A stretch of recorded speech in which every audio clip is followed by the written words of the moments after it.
9 out of 10 athletes I coach have the same problem with their snatch that holds them back tremendously. Most individuals have no idea that their bar path is incorrect from the floor to the hip, and they wonder why. They jump forwards or back to catch.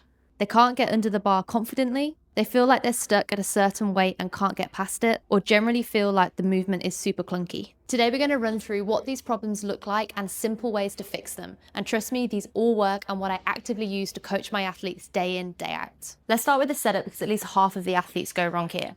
You always want the bar to be over the middle of your foot and your armpit crease to be over the top of the bar. If you're looking from the front, you want your feet to be slightly more narrow than your knees, and ideally you want your knees pushed into the sides of your arms. Think about having your chest up and your head looking forwards. The first part of the snatch from the floor to the knee is actually really simple, but a lot of athletes try and overcomplicate it. From here, all you want to think about doing is pushing down through the floor as if you're stood on a platform and you're trying to push it down. And the bar will slide vertically up the line of your shins.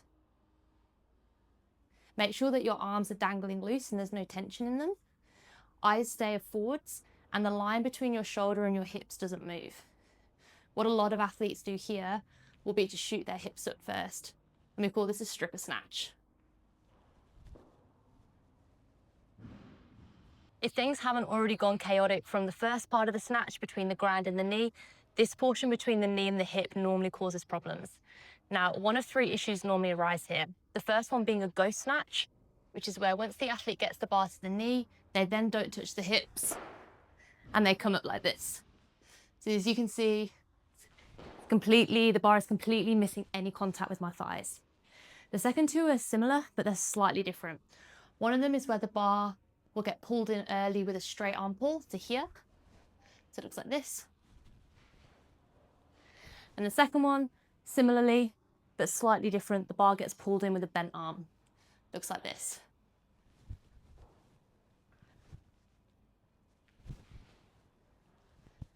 All of these are bad for similar reasons, and that is it's taking the bar out of the vertical path from the floor to overhead.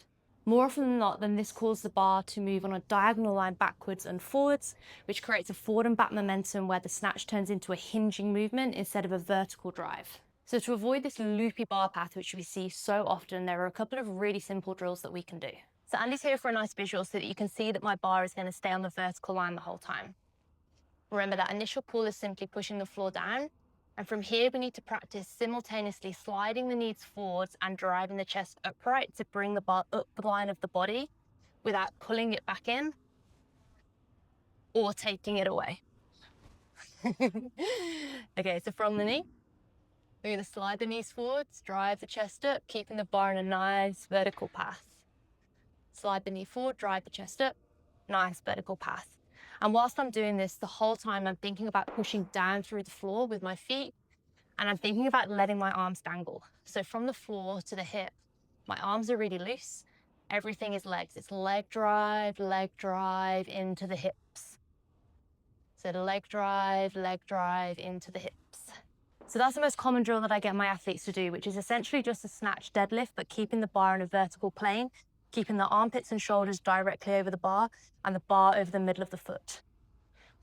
So from here, direct push down, slide under, into the hip socket, down. Push down, slide under, into the hip socket and down. So to finish this off, let's briefly talk about what happens when you get into the hips. So we've just done our beautiful movement, pushing the floor down, sliding the hips under, and we're now in what's called the power position, where the bar is right at the top of the thighs in the hip socket and we're ready to do our pull. To start with, all I get my athletes to do is push directly down through the floor with your feet, extend up onto your toes and pull the bar up the torso towards your mid-chest. So from here, we're going to push and pull. And once we're done that, all we need to do is put it together. Push down, in, and up. Push down, slide under, and up. Hopefully this video really helps you to understand how to keep the bar vertically moving from the floor into the hip. And I'll be following this video up with a separate one, which is going to explain how to finish the movement and get into a nice smooth catch.